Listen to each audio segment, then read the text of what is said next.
people that come to our digital stewardship training, especially the young people, they probably walk out of there with a stronger sense of how to use it and how to use it responsibly and what the effects potentially could be if you're not really paying attention to it. And that's all we can hope for. Welcome to another episode of the Community Broadband Bits podcast. I'm Christopher Mitchell at the Institute for Local Self-Reliance in St. Paul, Minnesota.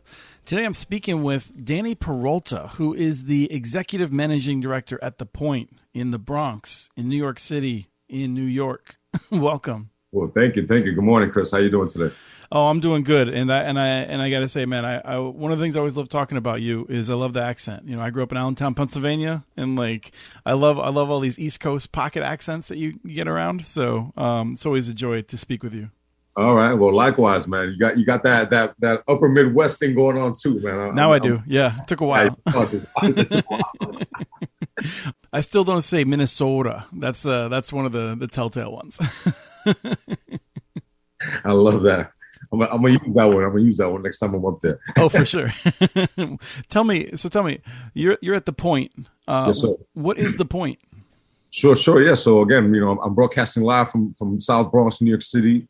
The Hunts Point, the Point Community Development Corporation, I should say, is a community-based organization that's been around now for 27 years. And we really have been at the forefront of hoping to revitalize that community of Hunts Point in the South Bronx. And we do it primarily with youth development, a lot of arts and cultural work, and then we do a lot of policy work, behind the scenes environmental justice work as well. Always working with our residents, young people, and our partners, honestly, to achieve an interesting end, a new end for our community. Let's say that. Awesome. And we're gonna talk more about a little bit of the history of the community and all the different things you do after we sort of touch on broadband, so people who listen to the show have a sense of why we're pulling you into this today. Sure. So tell me about what you're doing, particularly in broadband at the Point. Sure. So again, we're very fortunate that we've been able to be, I guess, entrusted with this project to lead a community network. And in 2014, we entered into this thing called the South Bronx Community Resiliency Agenda. And it was really this plan to kind of protect our community from the climate change that was coming, right? We're a waterfront community. And essentially, we were trying to, like I said, protect it from the heat and potential water surges we saw. Then Maria came, the hurricane came, obviously created a lot of havoc in our community and similar communities. And there was one neighborhood, one project that remained, I guess, resilient through the storm, which is stayed up. Exactly. Yep. And there was a community communication network, in Red Hook, by Red Hook Initiative, that actually provided communication for like weeks after there was no ability to do so in the neighborhood. All the infrastructure was destroyed by the saltwater. So essentially, we learned from that. And the idea was, how do we adapt that in Hunts Point? And again, we were very fortunate to be entrusted with this project by New America and the Hunts Point EDC. And essentially, we were able to start to build out a community network, which we thought initially was just for small businesses. And in the last 3 or 4 years, has evolved really to kind of offer internet and a reliable link for that matter for, several thousand people a month, totally for free at this point. 100% stewarded by the young people and some of the community members. With the idea that, again, we train the neighbors to manage it, to maintain it, and to continue to build off of what we've done so far. At this point, like I said, we maybe service a couple thousand people a month, depending on what you consider service, right? Because it is free and people just tap into it. Primarily, we're noticing on mobile devices. That's like a big thing. People are maybe in transit. We have a lot of workers that come in industrial neighborhood.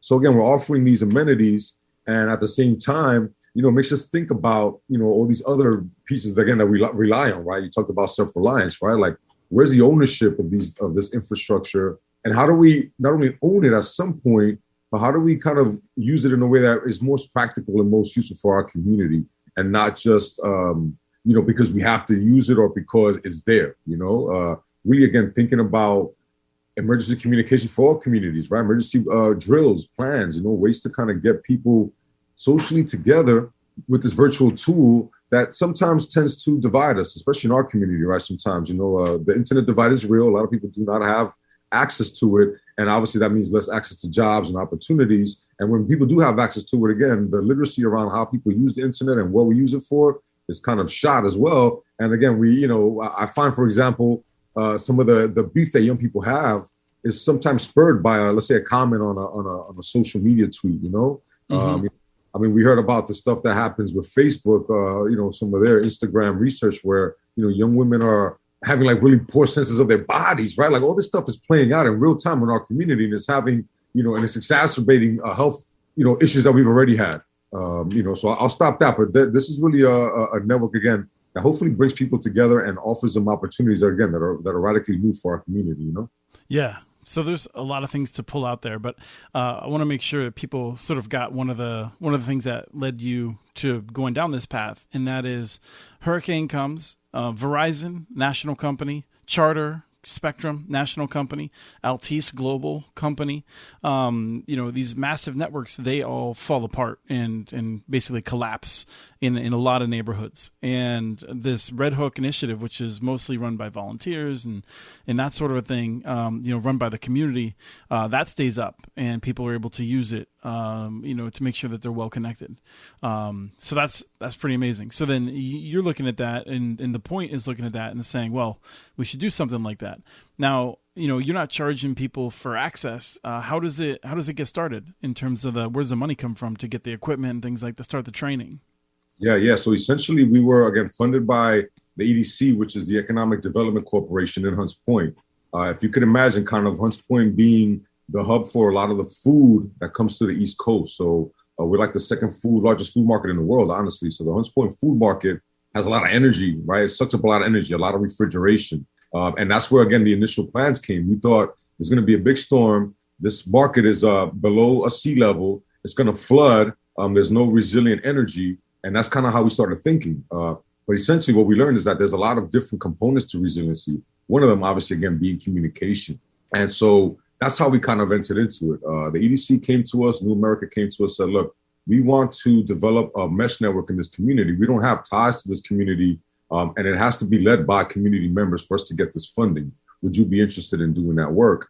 And we said, we kind of thought about it, and we kind of said, we can tie this back to our larger resiliency plan. And that's kind of how we got to it. Right now, the network, again, we do have to tap into the large providers, right? There's not that many in our community. We only have maybe access to maybe two. So we tap into that. And then again, we rebroadcast that. So essentially, we raise funds so that we can continue to do that. A lot of the young people that are using it, again, are using it for school now. Obviously, we know during COVID, it's a huge need, right? 40% of our community doesn't have access to it. So being able to look for the ability to sustain it, hopefully create opportunities within it. One of the things that the Point has always done since we started was that we were incubating small businesses, right? And to think about entrepreneurship or think again about social enterprise. And so we're hoping this is a vehicle for that as well, to hopefully lead it to some sort of sustainability. We also work in an amazing partnership. I'm going to shout out the folks from CTNY, right? Community Tech New York. Some of those people that formerly came from New America. Amazing ability to think about this work and try to draw resources to it and bring people together. What we realize is that our community network is only as strong as, the network next to ours. And if the communities next to ours can also have access to this type of technology and also build their own resilient networks in case of an emergency, we can communicate with them. These are the things that, we work toward. And again, we spend a lot of time trying to figure out how to sustain the network so we can keep it going, but also with this idea that one of these days we can start to actually own those lines. And we think about fiber, we think about infrastructure, right? And how to kind of have a stake in that, not just to watch it get built and then tap into it, but really be kind of at the root of it and change those dynamics a little bit and offer, instead of some funky fine print, offer some big, large print about what the internet is for and what you're signing on for when you get onto it. And that's the ultimate goal. But essentially right now, again, we're tapping into existing lines and using the networks that we have. Again, it's a mesh network, right? All these beams are kind of talking to each other one after the other. And that's the idea, is that by not only putting it this infrastructure, we're also training individuals, right? And like I mentioned, we have the staff that runs it now. We have about 4 individuals, and they're all community members. Again, all of them trained by us that are now leading the program. That replication of that kind of team in other communities, again, has amazing ramifications for what's possible. Our folks are able to, if a node goes down, service it within 24 hours. They get a direct phone call from the individual who's, you're not on a waiting list, to get your service fixed up. They're working with populations, again, that are traditionally highly underserved. Seniors, living in senior centers that don't, have good access to the internet because of the way that the building lives, like, bringing in nodes, booster nodes, like really kind to figure out how to augment even what exists now as a way to reach people. And again, seniors usually are the last ones to, get the service. We talk about the divide between young people. There's even a bigger gap with seniors in our community, and being able again to offer, that basic conversation, that basic amenity, where we can not only fix their internet and get them up online, but also develop a relationship in case there is an emergency, right? We can go back and visit them. We can tie them back to food services and voting. That's a big deal right now. We're like trying to make sure everybody votes. All that kind of engagement, and it's all based on these people's desire initially to tap into the internet, and again it leads to other things and other ways for us to organize. It really is an organizing tool for us. It's not just, like I said, a way for people just to go online. It is definitely that, but we really try to infuse it with education and, like I said, opportunities for employment, stewardship, and creativity also. Hopefully some artists are tapping into it and making some interesting things during this time, especially, Yes. Now, this the artwork I know is always close to your heart, and I want to make sure we touch on that in a minute. But first, I want to give people a little bit of a more of a picture. The people that live here, there's not a lot of single family homes, right? Like this is a part of the Bronx that is heavily industrialized. I think you probably face much higher rates of childhood asthma and pollution and challenges like that. So this is a community which has been in many ways overlooked by the power structures, right? And is sort of ignored. And so you're trying to connect them with internet access, but that's part of this larger mission of making sure that these people are able to make meaningful decisions in their lives and have really full, happy lives, right? Yeah, and I think you mentioned some stats, right? Like we typically tend to be, again, especially when you're looking for like health outcomes, we tend to be like at the bottom of all of those lists, right? If it's a good list, we're at the bottom. If it's a bad list, we're at the top. And again, that's a narrative that is not because people are not doing good work. The point, a lot of our partners, again, people have, generations of work into this. There's a larger, again, vision at play by how this neighborhood gets used. And again, because it is largely industrial, because there is a lot of food coming to it, and because it has been used traditionally also for waste management, like 40% of the city's waste comes here. If you could imagine a city like New York City, right? Millions of people, 40% of the waste coming into one neighborhood, right? You're talking about, again, a food market, 15, 20,000 diesel trucks a day coming through. And then you're talking about also now the proliferation, honestly, of like last mile e-commerce moving into our neighborhood. So now, as opposed to big 18-wheelers, we have all of these smaller, like Sprinter kind of things unmarked, right? That are just zooming by, adding more traffic. We're surrounded by highways. Again, if you kind of look at our neighborhood, you think, why would people live there? And how do they survive there? How do they thrive there? What is it that happens? And one part of it is cultural, I think. I think that, stats are stats, right? People collect all kinds of data. If you ask me per capita, how many, let's say, stewards there are for the environment, I'm going to point to per capita, there's probably more people that know how to work the land and grow food in Hunts Point than other neighborhoods in like, let's say, New York City. I don't know, so the stats are always skewed. We're asset based. So we really dig deep into, these cultural richness that we have around us, the language, the way that the immigrants come from, their nations, and they have these skills, right? That, for example, like our mesh network, the young man who engineers it, he comes from a very rural place in Peru, where they have no access to internet, where the internet came just very recently to them. So they're solving real time problems in their countries. They're coming here for opportunities, and they're adding that to the work that we do. That type of level of tenacity, that urgency to see something done, to make something where there's probably people don't see anything, and that's really key kind of to the way that we've been approaching the work.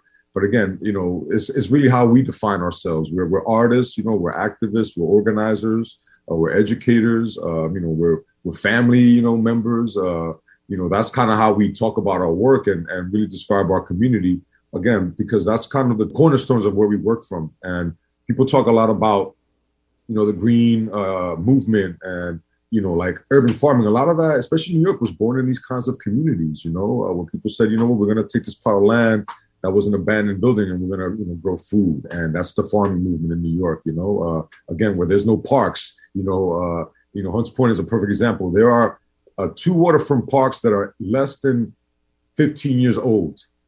So you can imagine a neighborhood, right, that's been there for generations, has 2 parks now that are less than 15 years old. That means that if you're, 30 years old, you grew up half of your life without a park in your neighborhood. But that was built by the community. That was people reclaiming land, brownfields, and saying, look, we're gonna get resources and put a park here, and we're gonna get access to the waterfront, and we're gonna learn how to canoe and swim so that we can actually be in the waterfront and be prepared for what happens for living in the waterfront, which is something that typically we're not, and so these are the things that we kind of build off of. This is the energy that we utilize in our day-to-day work, and that data might not show up anywhere, in fancy reports, but it's really a springboard for projects like these to survive and to thrive, I would say, and continue to have an impact, regardless if it's a huge, impact, but like a day-to-day, like a real practical impact for a lot of people, So tell me about the role that art has played in this, because I don't know. I feel like a lot of people that haven't been around different social movements, haven't read the history, might think of art as kind of like a nice to have, kind of like a thing that emerges when you have more affluence, right? But when we met at the Tribal Wireless Boot Camp earlier in the summer, you were talking about some amazing art projects that have helped people to reclaim space, to make it safer, to have these other impacts in the community.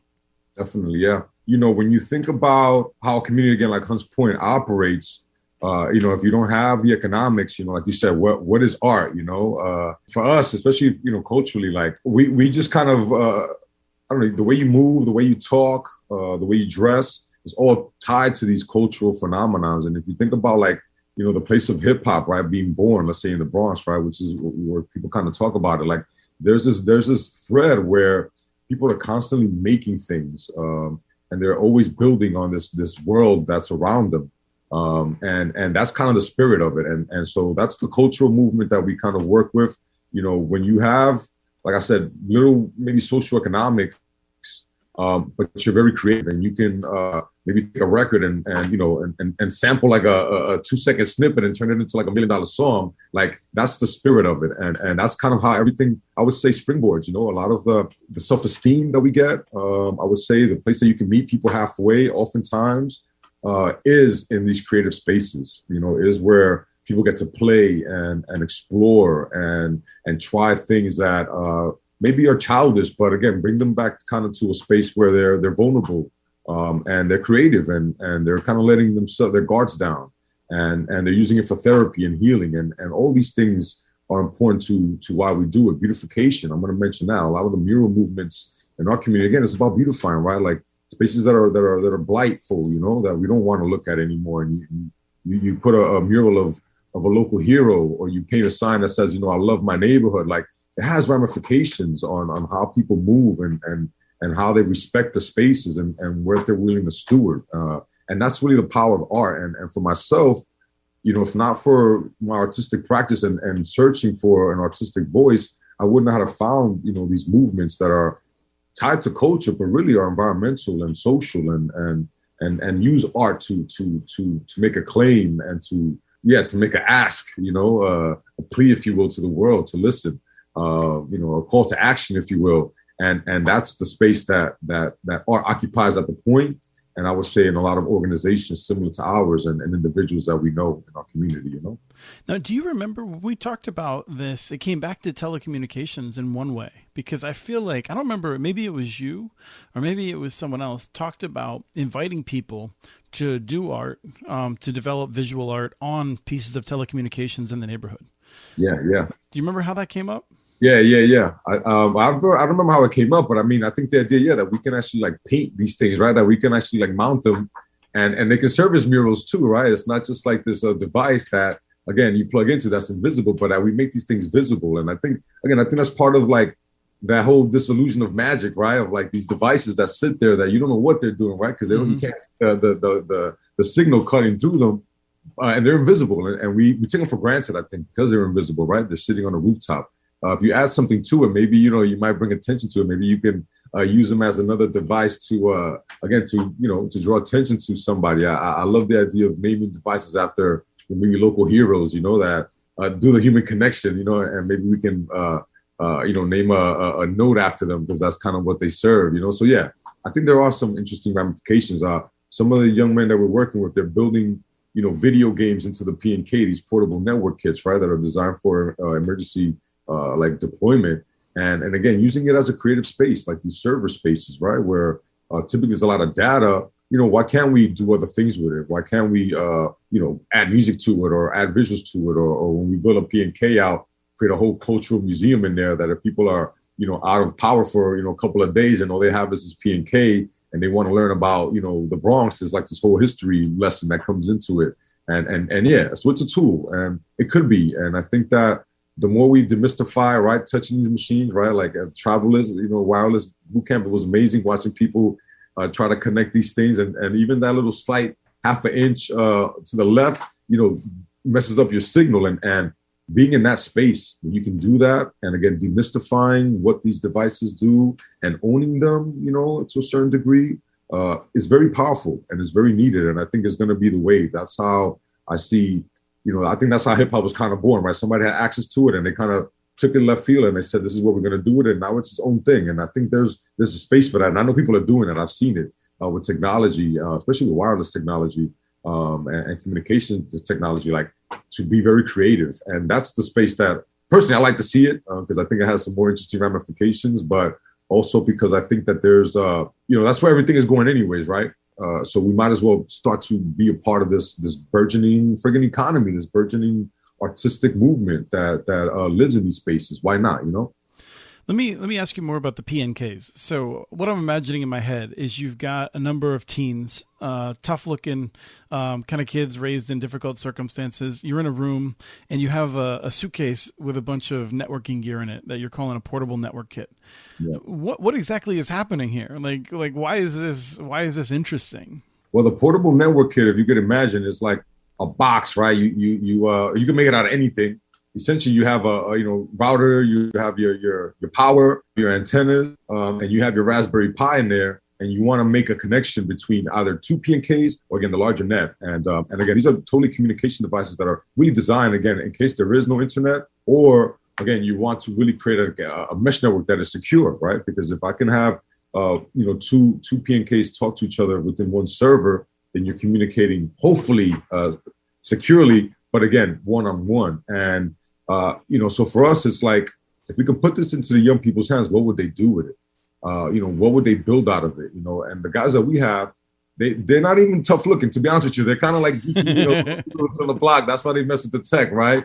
They're not that intimidating looking per se. They may come from, some interesting circumstances, but they're definitely geeks. And, and they're like, well, you know what? We're gamers, How do we turn this into a gaming device? That's what I wanted to hear too, because I feel like when we describe places that are difficult to live, where people are maybe working all the time or not able to work, like it's just you generally picture these these kids and you forget that they're kids, right? Like they're all over the place, like in terms of interests and stuff like that. Styles. 100%. And again, we attract. At the point we're open to everybody, so we get all kinds of young people from all kinds of walks of life. And obviously the ones that are attracted to this project are the ones that are like the gamers and the guys that are up all night, building apps and stuff like that for fun. And really, just because they want to experiment or are interested in like cybersecurity, like Luis is, who's very heavily interested in that and securing everything. Like he's worried about everybody, trying to tap into our system the wrong way. But, realistically, right? Like this is not like a game for him. Like this is part of his passion and being able to come on, again, provide a space for that. It's kind of impressive. It's important. I don't know if we really know the full ramifications of this project yet. It's going to probably play out, I think, in a couple of years when we know where we see where these folks are and the rest of the folks are that are a part of the network to really get a sense for how this had an impact on them. But that's the idea, is that like, if you have access to something and if it's something that, you can again safely play with for a while, you will develop something interesting. And I've seen, with this team right now, they've developed two amazing apps that are like key, I think, for how a P&K works, because a lot of the stuff that when the P&K was developed, again, it's open source, right? So the people that developed the first iterations, they don't ever adapt them. They don't like upgrade these things, and so sometimes they stop working. So when we got the P&K, some of those apps that were in there for, like, let's say messaging, some of the server spaces, again, they were kind of outdated. They weren't really functional. We couldn't really operate them. The team has spent the last year building these things from scratch so that they can have a version for us at least ready, and that again they can offer to others. So they created this thing called Echo and Chat Echo, and it's friggin' amazing, Chris. I don't even know how to put it to you. This is where they're going, like being able to create hardware and software that lives with this portable network that becomes a part of our larger community network. That's the nugget. That's besides like what we're doing, that's what's going to be like the game changer ultimately. And I want to give them all the credit. I want them to, I want them to live up to that inventor title. Like I want to push for that with them, because they've invented something that is unique. And I think if we went off to try to trademark it for what it's worth, they can do that legitimately, because it is built from scratch and it is rather new. And that's the stuff that we want to see with this kind of project ultimately. It's not expected, from our. So let's wrap up with the discussion about some of the realities of this, because you had two contradicting points earlier on in terms of the goal of just getting people online so they can, be together. We all dream that people are going to use the internet to like improve their lives and be happier and things like that. And then in reality, like people, they start developing unhealthy feelings about their body. And obviously this happens from television too. It's not unique to the internet, but it's media. But clearly, Instagram is like having a major impact on specific on young women in particular, and so I'm curious, like how do you handle this when you have, I think you got people that are so hungry for internet access, and you want to make sure that they're able to do it. You don't want to lock it down, but you also got to help them learn some skills and how to use it in a healthy manner. So how do you do that? Definitely, yeah, and that's where the Digital Steward Training Academy comes in.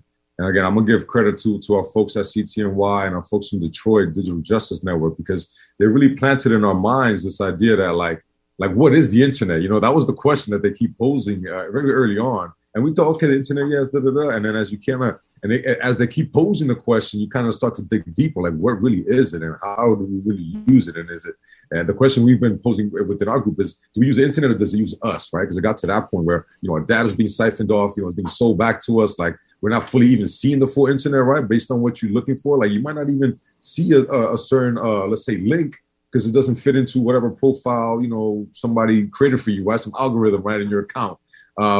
These are the things that we're questioning right now. And I think offering a space to create that question, what is the internet?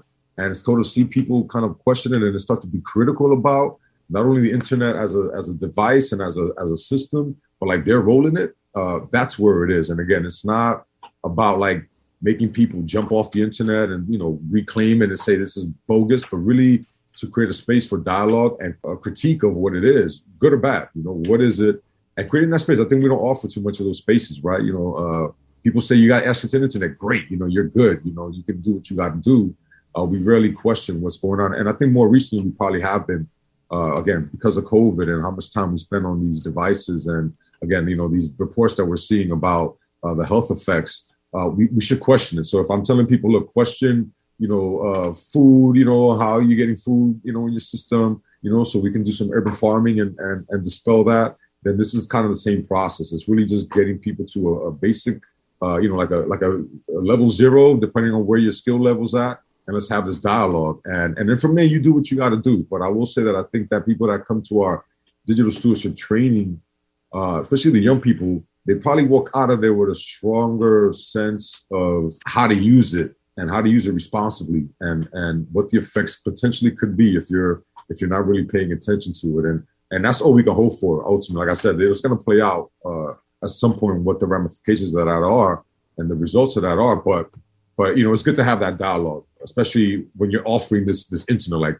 it's that double-edged sword, but we have to think that way. It's very important. Well, I think this has been a great dialogue in itself. I really appreciate you coming on, sharing all the knowledge that you guys have built up, and I'm excited. We're gonna hopefully find more ways to have events together and share knowledge across these different communities. So I know that you know this already, but like folks in the Tribal Wireless Bootcamp loved hearing the examples of how you all are dealing with building power and taking some of those ideas back and just trying to get different communities together to see they have so much in common.